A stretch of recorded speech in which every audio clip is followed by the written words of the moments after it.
Bom, falamos bastante de bariátrica, né? Agora vamos falar um pouquinho de futebol, Com certeza. medicina esportiva, né?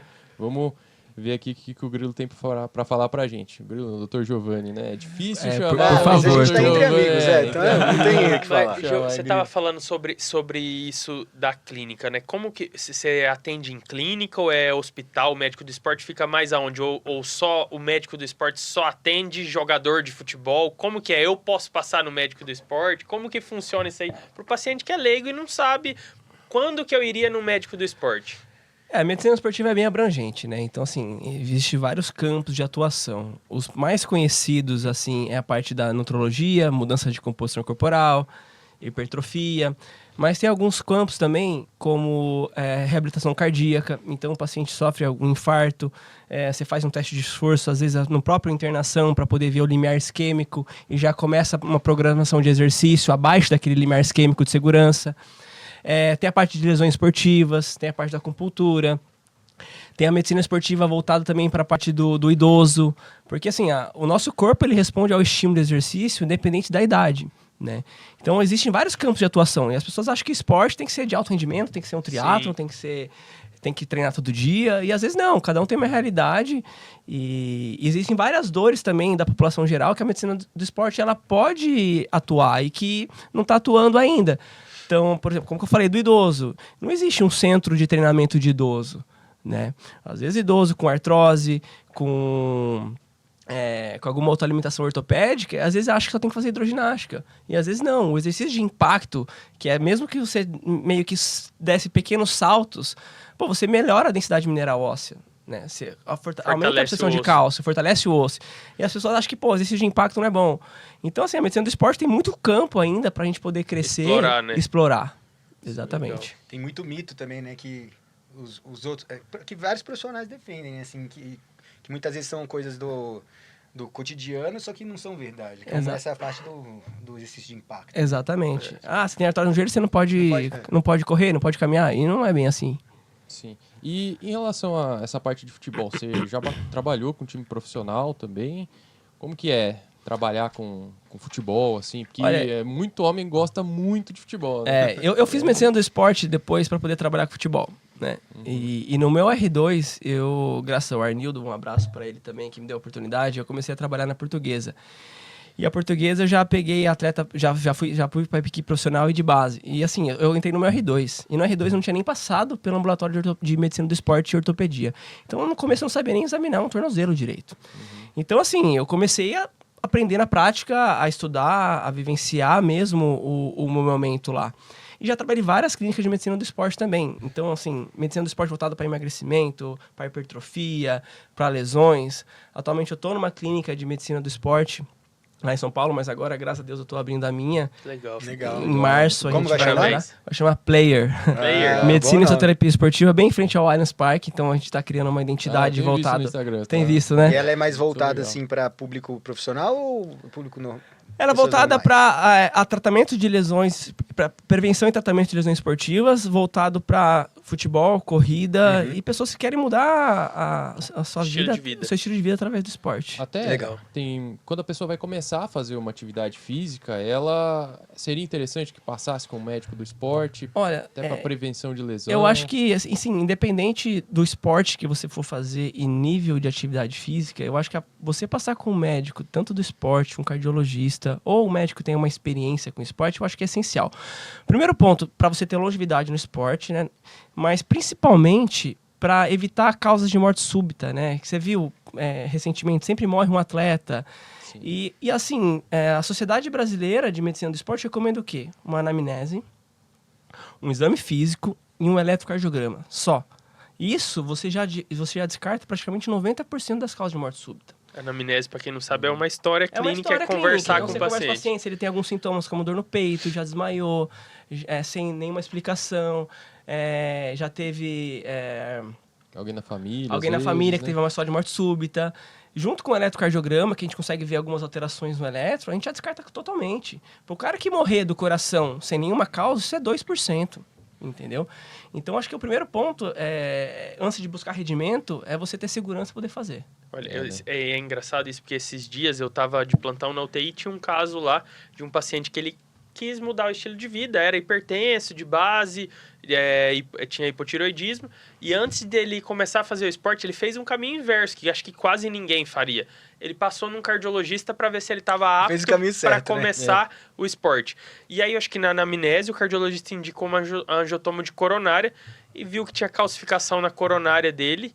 Ele foi para o cateterismo, ele tinha 80% de obstrução em uma das artérias e na outra ele tinha 70%, foi para angioplastia, angioplastou as duas. Ou seja, esse cara, se ele tivesse começado a treinar sem passar num especialista, ele teria infartado. A chance de um evento A chance de um evento e... Quantos anos ele tinha? 45. Inclusive, assim, as questões de medicina do esporte vem crescendo um pouco de residência, né? Vocês que estão indo para esse ponto. Então, assim, eu já vi até umas questões de avaliação pré-participação, um número mínimo de atividade física que você tem que ter.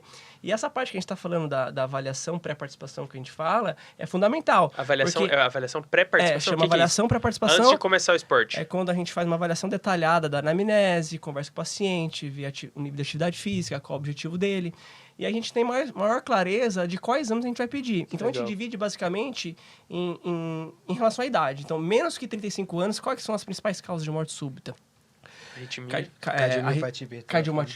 Cardiomiopatia hipertrófica, displasia ritmogênica de VD, ou aí já numa das artérias coronárias, que a gente diagnostica praticamente tudo às vezes com elétrico. Se você vai ter uma alteração ali, você vai ter no eletro. Sim. Claro que, atleta de alto rendimento, a gente acaba pedindo um teste funcional, um eletrocardio... um teste ergométrico. Ergospirometria. E uma ergospirometria, dependendo do nível do esporte dele, talvez se for um triatleta, e um ecocardiograma. Agora, acima dos 35 anos... o teste funcional, ele quase meio que não é obrigatório, mas de acordo com os fatores de risco, já é mais necessário. Então, nesse caso que você deu, o médico já foi direto para um angiotomo. Então, ele já devia ter fatores de risco, uma história familiar. Então, aí a gente começa a não fazer também exames necessários, porque às vezes as pessoas acham que para poder fazer atividade física também, você tem que fazer uma caralhada de exames. E às vezes não é bem assim.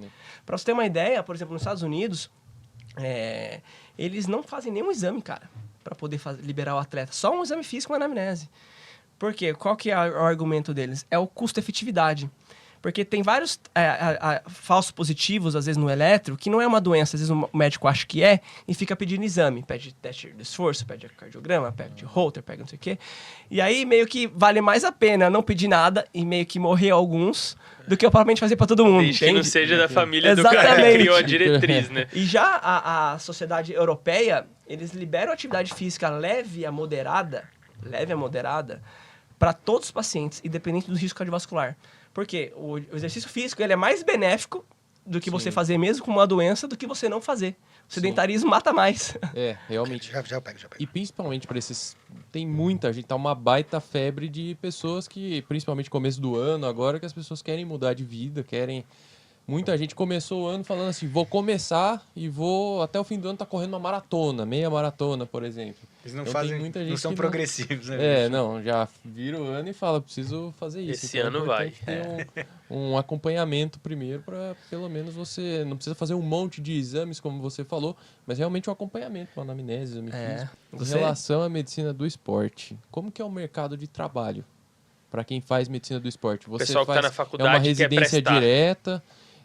Você tem tá. que fazer clínica médica antes? Como é que funciona para fazer medicina do esporte? E o mercado de trabalho, depois que você se forma? É acesso direto. Né? Acesso direto, são 3 anos de residência. Na época que eu entrei, só tinha em 4 lugares, que era no IANSP, na USP, na Unifesp e uma em Caxias do Sul. Agora já tem alguns outros lugares, já tem agora na Prevent Senior, em São Paulo, tá abrindo no Rio de Janeiro, acho que tá abrindo uma também no Ceará, se eu não me engano, em Fortaleza. Então a medicina do esporte está crescendo. O primeiro ano geralmente é clínica médica, como eu falei, varia de acordo muito a grade, de acordo com a escola que você está. Na USP e na Unifesp eles têm mais contato com a medicina do esporte nos primeiros anos. No segundo ano, no IANSP, a gente teve mais contato com a ortopedia, reumatologia, medicina do esporte, fisiatria também, que é uma área legal. No R3 a gente teve mais contato com atletas mesmo e contato com a medicina esportiva. Então a gente passou no Clube Pinheiro em São Paulo, no Clube Pinheiros na cidade de São Paulo, no próprio São Paulo Futebol Clube, Legal. que nosso chefe lá da residência, ele é chefe do departamento médico de São Paulo.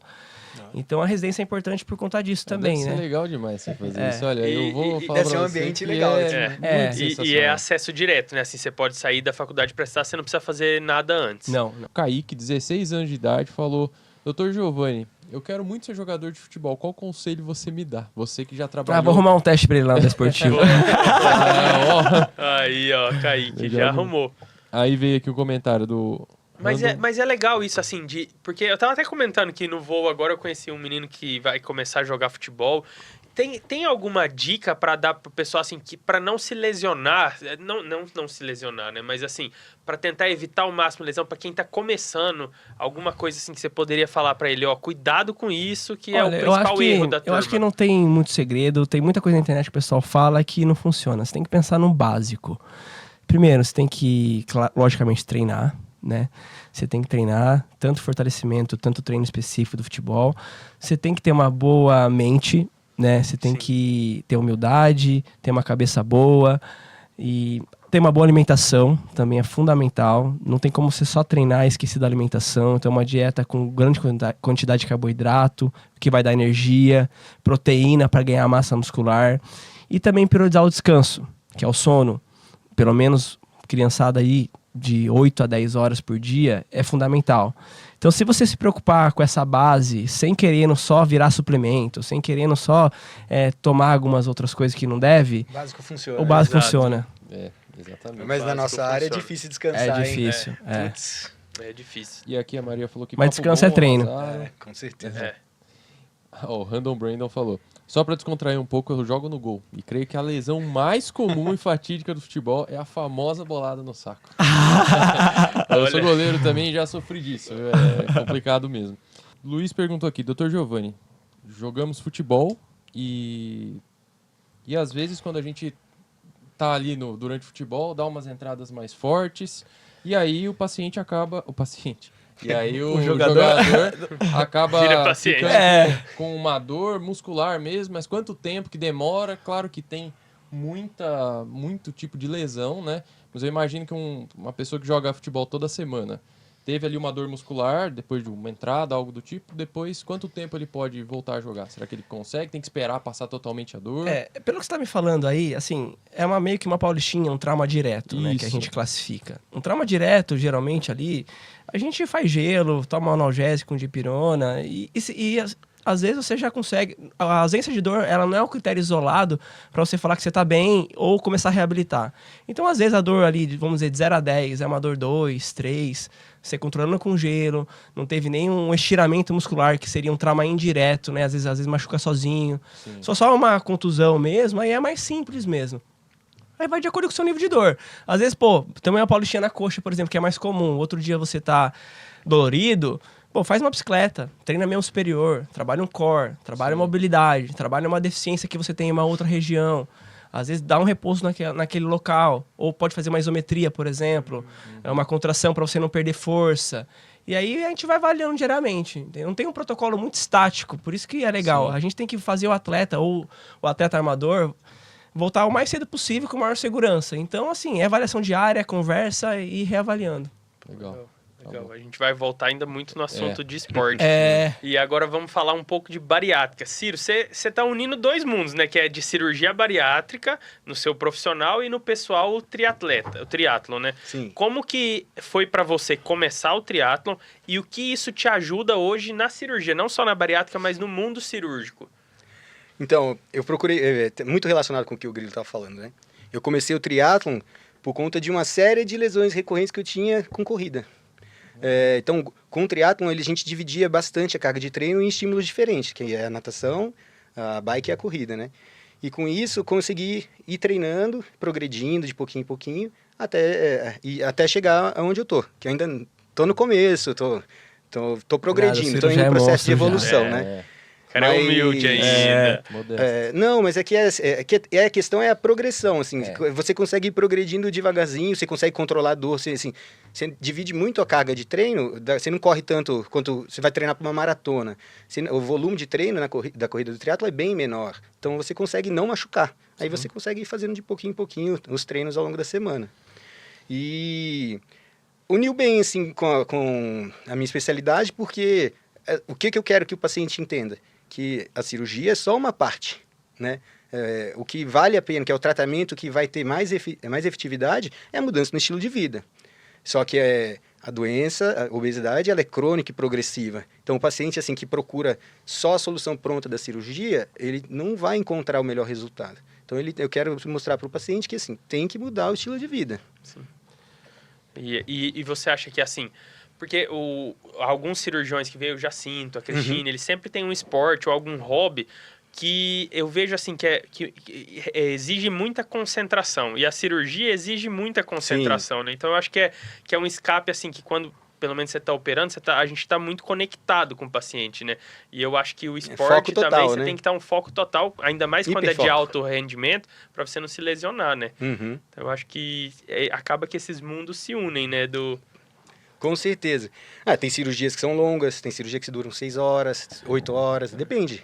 Uma cirurgia oncológica igual a que o Christian faz, né, de pâncreas, assim, podem durar 8 horas. E eu fiquei com uma dúvida, Giovanni, quando você estava trabalhando com um jogador de futebol especificamente, quais são as principais lesões do jogador de futebol? As principais lesões de jogador de futebol geralmente são de membros inferiores, né? Tá. Não tem como, é joelho, tornozelo e lesão muscular. Essa aí é o padrão. E a maioria delas são leves, né? A gente classifica de leves. Lesão mais grave, que é uma ruptura de LCA, né? De cruzado anterior, do joelho.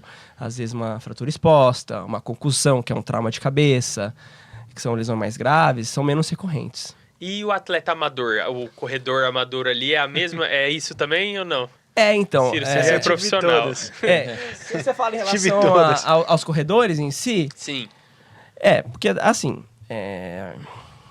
daí já diferencia um pouco, porque quando você vai falar de lesão esportiva, você tem que pensar, primeiro, a idade do paciente, qual que é o nível de treinamento dele, a rotina de treino que ele está fazendo, o seu histórico no esporte, tudo isso tem que levar em consideração para poder você falar um pouco mais das incidências, né? Sim. Mas também, as lesões mais prevalentes de corredores, geralmente não é lesão traumática, tipo torção, tipo uma fratura exposta, é mais difícil, geralmente é sobrecarga. E geralmente essa dor de corredor, ele tá errando em algum momento, cara. Ele tá treinando demais ou ele tá descansando um pouco. Geralmente é isso. Então, às vezes é uma canelite, às vezes é uma pubalgia, né, que o Ciro tava me falando aqui, facite, que não é tão... Uma fascite plantar. Geralmente Ciro, vou te indicar um médico do esporte. Eu conheço um médico do esporte bom. Assim, conheço um bom, viu? Nossa. Então, geralmente é uma sobrecarga. E às vezes é uma dor que às vezes não tá limitando ele no começo. Ele consegue jogar, ele consegue correr. Mas daí ele começa a se preocupar mais quando ele para. Puta, essa dor aqui, eu corri hoje, eu não tô conseguindo botar o pé no chão. Não tô conseguindo sentar, não tô conseguindo trabalhar. Aí é a hora que ele vai procurar ajuda. E às vezes o tempo de afastamento, ou às vezes a redução do volume do treino dele vai ser grande. E às vezes ele fala, putz, não queria parar, entendeu? Tem um colega nosso, o Caio, ortopedista, especialista em pé, né? Que ele fala assim, pô, o atleta profissional machuca e para. O amador não quer parar, cara. Aí vai e machuca. Mas assim, essa pauta é legal porque dificilmente quando o paciente passa comigo e tem uma lesão, eu falo pra ele não treinar. É muito difícil isso, porque eu consigo adaptar o treino. Então, por exemplo, Ciro, beleza, tá com uma pubalgia. Pô, vamos evitar exercícios de impacto, então, no começo. Vai fazer a bike, vai fazer alguns exercícios que você não doa. Ou que tem uma dor ali que não é dor de lesão, que não está progredindo. E vamos fortalecer outras regiões, para você aumentar a sua capacidade de suportar uma demanda ou um estímulo que está causando a dor. E ajuda a não perder o ritmo também. Ajuda a não perder o ritmo, exatamente. E volta mais rápido. Difícil saber quem não lesionou. Quem já lesionou, conta pra gente aí nos comentários. Eu mesmo já lesionei o cruzado anterior, mas é engraçado. Eu sempre, durante a faculdade, saí dor e edema, tudo. Comecei a fazer musculação, fortalecimento. não tive mais dor, assim, lógico que não sou atleta de alto rendimento, mas assim, com o que eu tira- faço de atividade você tira física sobrecarga, esteira, né? corrida leve, No joelho. Mas é difícil, a pessoa vai lá, tem uma prova-alvo, tá treinando, que nem você falou, o cara quer treinar para uma prova ao longo do ano, assim, que é o objetivo dele daquele semestre. Aí ele vai e machuca, o cara fica deprimido, ele não quer, muda todo, assim. E às vezes até perde o ritmo, né? tá tudo bem, Ciro. E, Não precisa ficar deprimido, não. Ó, é ruim, né? Vai dar certo. e assim, uma Tratamento pra pergunta geral, como prevenir a lesão esportiva? Isso é bem geral. Todo mundo hoje em dia fala de prevenção, né? Mas assim, a prevenção, ela, como eu falei, depende muito do esporte e da individualidade dele. Quando a gente divide alguma lesão, didaticamente, a gente divide em 2 fatores. Para quem não sabe, fatores de risco, né? Que aumenta a chance de você machucar, né? Existem aqueles fatores intrínsecos que a gente fala, que é relacionado a você. Então, a tua idade, o teu sexo, o seu histórico de lesões, se tem algum problema de saúde. E tem aqueles fatores extrínsecos, aquele que não depende de você. Então, o seu tênis, o tipo de gramado, o tipo de chão que você corre, o volume, a frequência. Visto isso, a gente consegue tentar individualizar melhor a prevenção de lesão. Mas, de uma maneira geral, por exemplo, o esporte que envolve corrida, que envolve futebol, que tem o contato do corpo com o chão, a gente tem que pensar como? É como se fosse a física, né? Se a gente está correndo, tem a nossa velocidade e tem a força de reação, tem a gravidade e tem a força de reação do solo que gera sobre nós. Então, quanto mais rápido a gente estiver correndo e quanto maior for o nosso peso, essa força de reação do solo, ela é maior. Então, toda hora que você está correndo, cada pisada sua, seu impacto, tem um impacto da corrida. E isso dissipa para toda a sua articulação. E, teoricamente, quanto mais forte você tiver, principalmente de core, de membro inferior, com um bom padrão de movimento, com uma força adequada, essa força ela vai dissipar melhor pelo seu corpo. Então, não vai concentrar numa articulação. Vai melhor. Ela vai distribuir melhor. Então, como que você vai absorver melhor esse impacto? Fortalecendo. Então, quanto mais forte você for, independente do esporte que você faz... Fazer a musculação é importante. Fazendo a musculação, mais longevidade você vai ter no esporte e qualidade de vida, né? Sim. E uma coisa que perguntaram aqui em relação a alongamento. Alongamento é importante fazer antes? Eu já vi algumas pessoas falando que tem que fazer depois. Isso é mito ou é verdade? Eu não sei Porque se eu isso tenho uma preguiça de fazer alongamento. Uma lei já ou se... Tá, pra poder falar disso, eu prefiro pensar, assim, alongamento, geralmente a pessoa pensa em aquecimento, né? Então, é melhor você meio que aquecer antes. Então, aquecer antes pode ser por meio do alongamento, mas o que a gente indica é você fazer um aquecimento, não um alongamento dinâmico. Então, por exemplo, você vai correr. Então, você vai correr, antes de você correr, em vez de você esticar a perna e fazer assim, é melhor, às vezes, você fazer um skipzinho, às vezes é melhor você fazer uma mobilidade, porque daí você aumenta a temperatura corporal, você vai liberando um pouco, vai ficando mais solta a articulação, para depois já vai mandando mais oxigênio, para daí na hora que você começar a correr, é melhor. Porque o alongamento estático, que é esticar ali, às vezes você pode alongar muita fibra, e não vai aumentar a temperatura corporal, você não vai sentir aquecido. E às vezes você meio que machucar. Então o que eu recomendo é fazer o alongamento de esticar mesmo depois. Legal. Porque você já está mais aquecido, o músculo está com mais sangue, então a sua amplitude de movimento, de alongamento vai ser muito maior. Imagina você começar a aquecer frio, 7, 6 horas da manhã na hora que você vai treinar. Sim. É rígido, dói. Não tem tanto benefício.